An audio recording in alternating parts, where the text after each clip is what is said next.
noches, apreciados hermanos. Bienvenidos al estudio de nuestras raíces. Esta noche estudiaremos los artículos 7º y 8º de la Apología de la Confesión de Augsburgo, y lo haremos, por supuesto, a la luz de la palabra de Dios y también a la luz de lo que es propiamente la Confesión de Augsburgo. Bienvenidos, es un placer poder estar con ustedes acompañándoles en la clase de esta noche.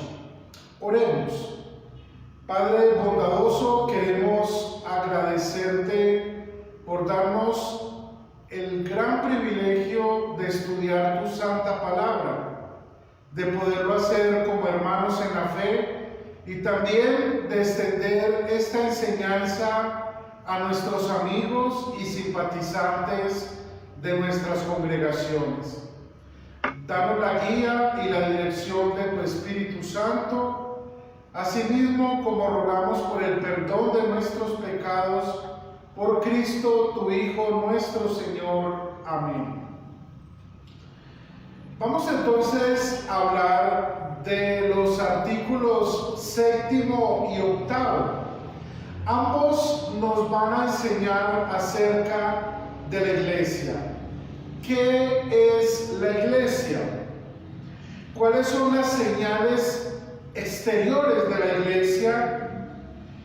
¿Qué nos declara esto respecto a una iglesia verdadera? Vamos entonces a abrir y a leer mejor lo que nos dice la Apología respecto a esto. Como pasó en los artículos anteriores,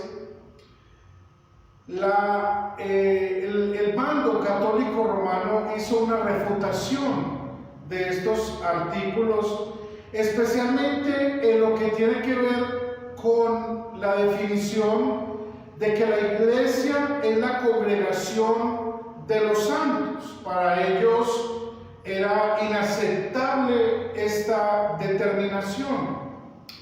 Así que vamos a comenzar hablando de las señales exteriores de la iglesia. ¿Qué es lo que define a una iglesia? Y la misma Apología nos dice lo siguiente: pero la iglesia no es solo una comunidad que se caracteriza por ciertos factores exteriores y ritos, como otros gobiernos, sino que es sobre todo la comunidad de la fe y del Espíritu Santo en los corazones, aunque posee señales exteriores para que se pueda conocer la doctrina pura del Evangelio y la administración de los sacramentos conforme al Evangelio. De acuerdo a esta declaración que acabo de leer, entonces podemos ver que hay dos señales exteriores de la iglesia. La primera de ellas es la doctrina pura del Evangelio, la pureza de la predicación de la palabra de Dios. Podemos ampliar esta definición desde nuestra doctrina diciendo que es aquella que tiene la correcta diferenciación entre la ley y el Evangelio, aquella que proclama la justicia ganada por Cristo, aquella que enseña la doctrina completa, que enseña las Sagradas Escrituras. Y como una segunda señal exterior de la iglesia es la correcta administración de los sacramentos conforme al Evangelio. Y vale la pena esta parte que acabo de leer, conforme al Evangelio. Porque no es solo decir que se administra correctamente los sacramentos.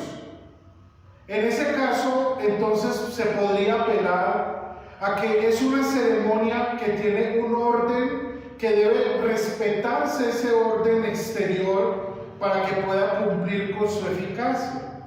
Aquí lo que prima es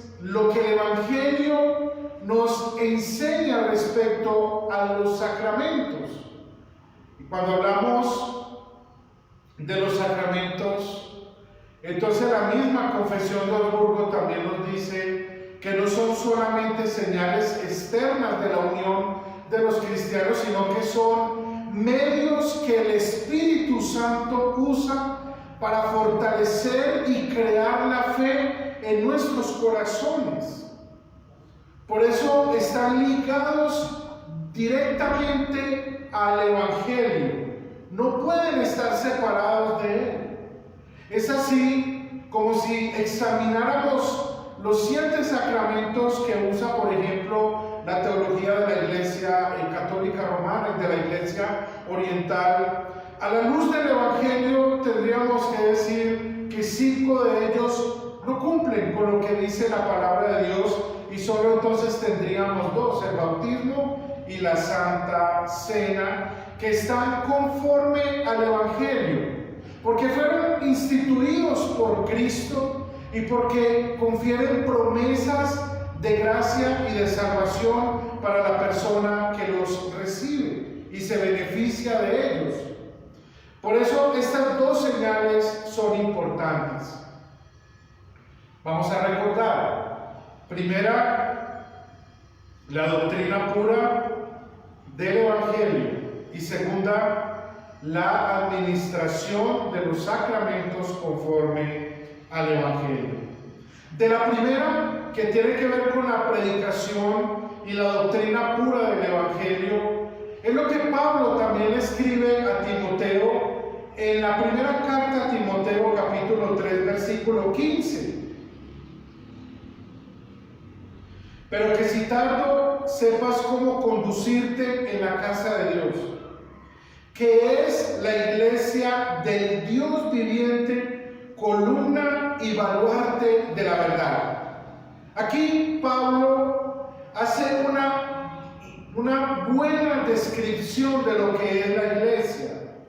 La iglesia es del Dios viviente, no es una institución fundada sobre el pensamiento de los seres humanos, sino que es Dios quien la gobierna, el Dios viviente. Y esa iglesia es columna y baluarte de la verdad. Entonces, una señal clara de la iglesia es la pureza de la predicación del Evangelio, de la sana doctrina, podríamos decir.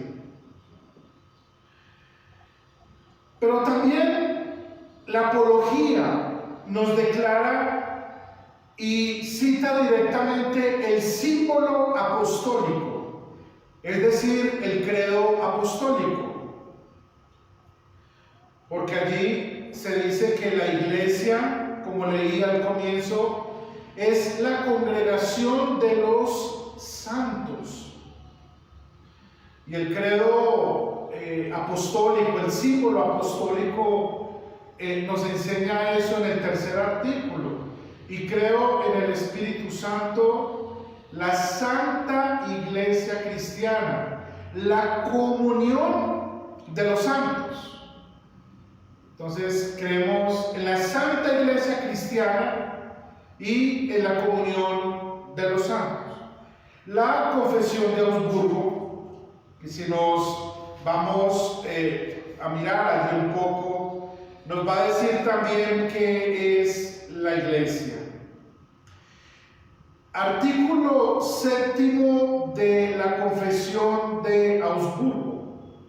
Se enseña también que habrá de existir y permanecer para siempre una santa iglesia cristiana. Miren cómo este artículo está ajustado al símbolo de los apóstoles, es decir, al credo apostólico, una santa iglesia cristiana. Pero, ¿qué es la santa iglesia cristiana?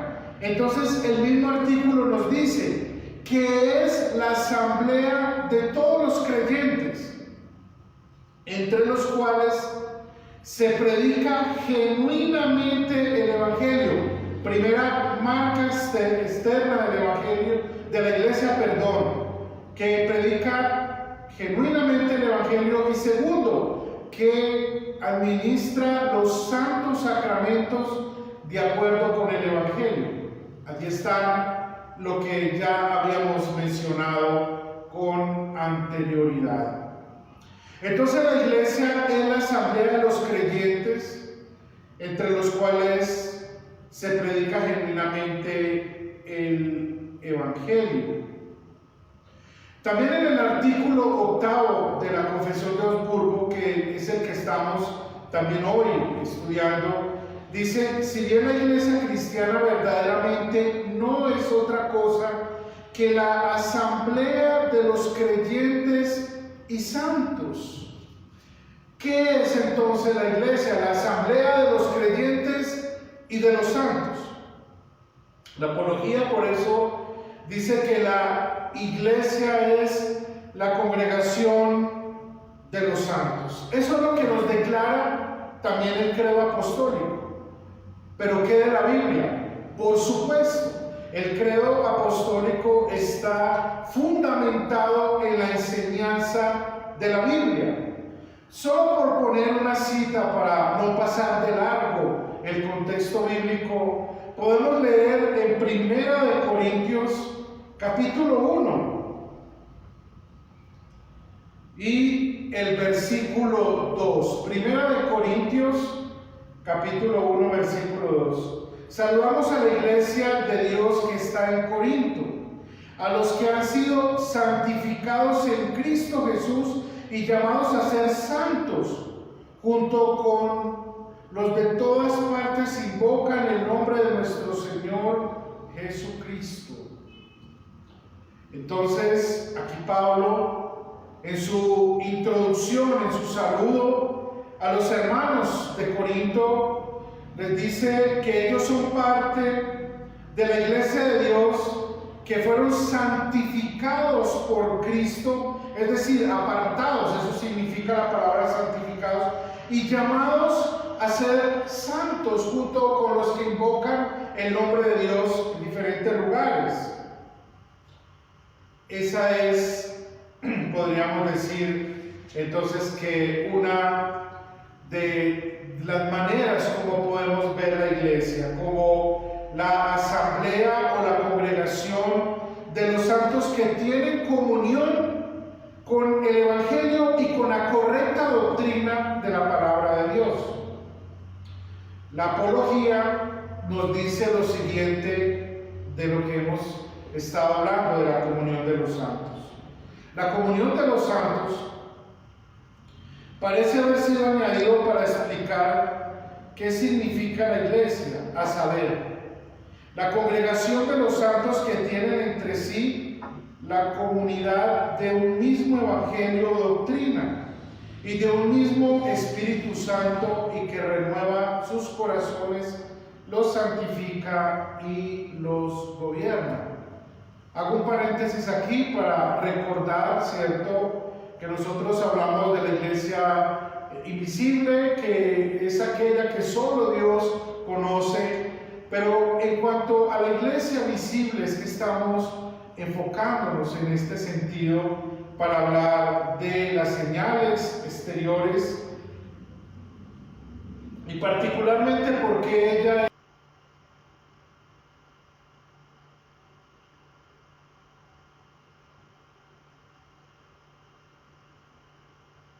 de los santos, entre sí mismos, en el Evangelio y en la doctrina, en un mismo espíritu que renueva, los santifica y los gobierna. ¡Qué definición tan preciosa de lo que es la comunión de los santos! La comunión de los santos entonces se hace posible por la doctrina correcta, es decir, porque creemos en lo mismo. Segundo, porque es el Espíritu Santo el que obra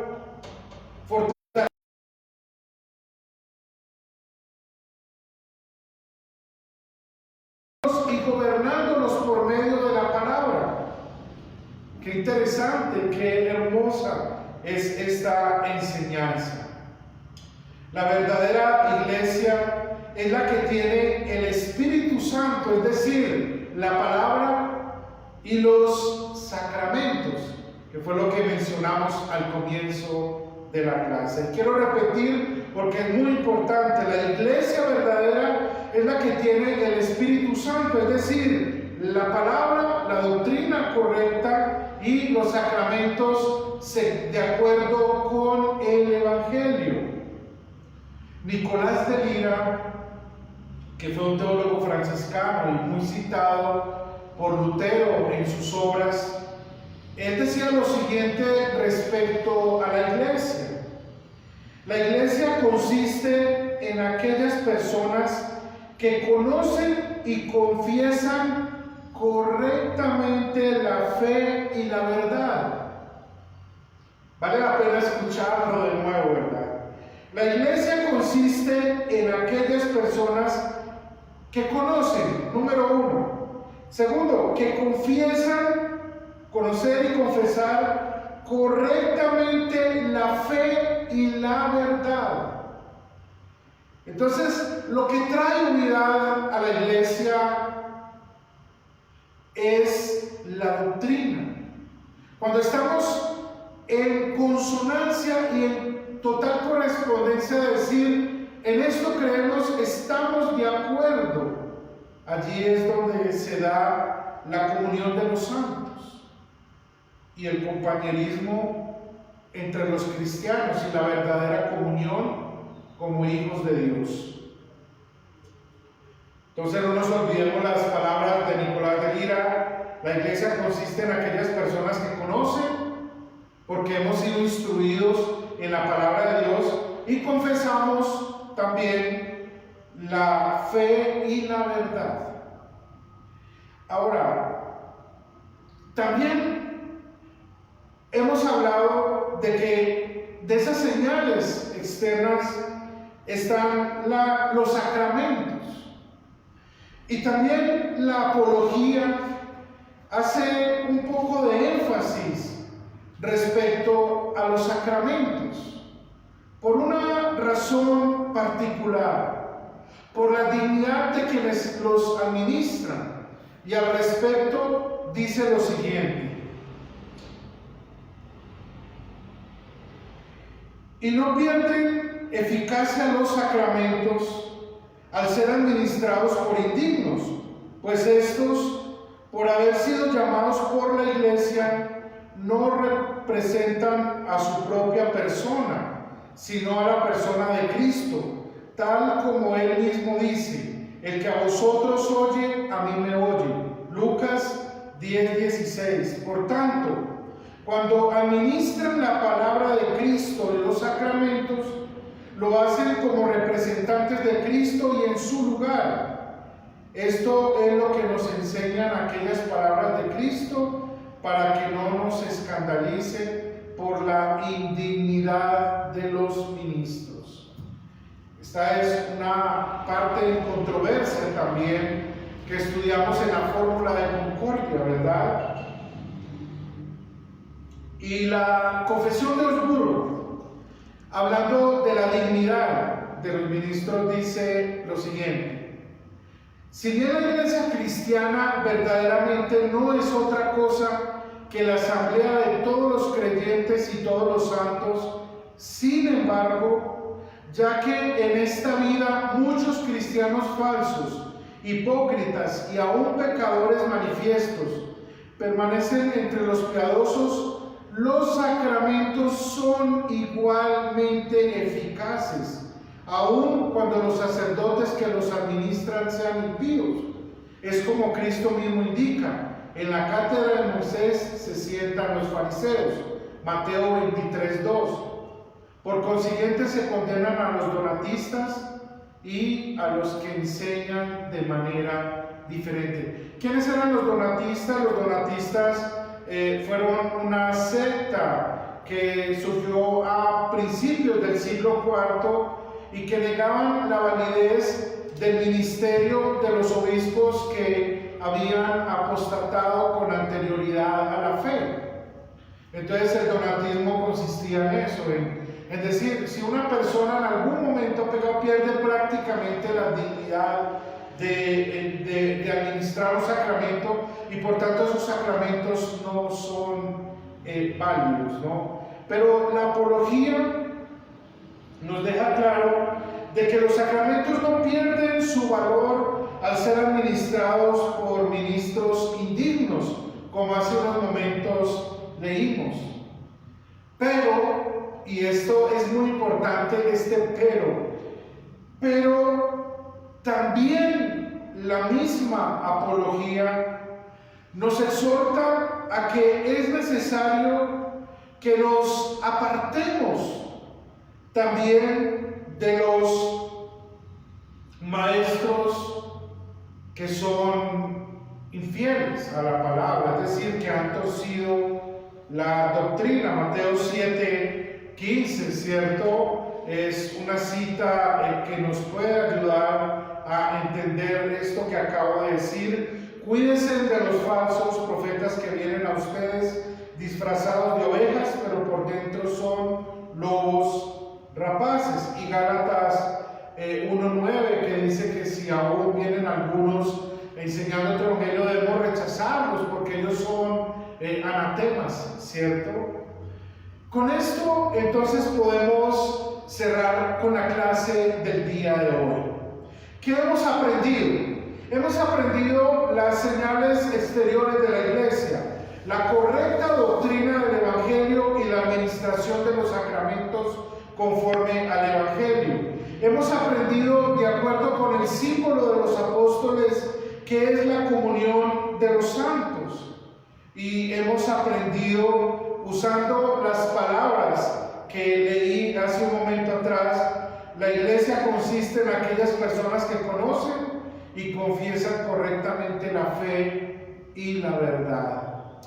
Queridos hermanos, que Dios les bendiga ricamente. La próxima lección estaremos estudiando respecto al sacramento del bautismo, así que te esperamos el próximo lunes.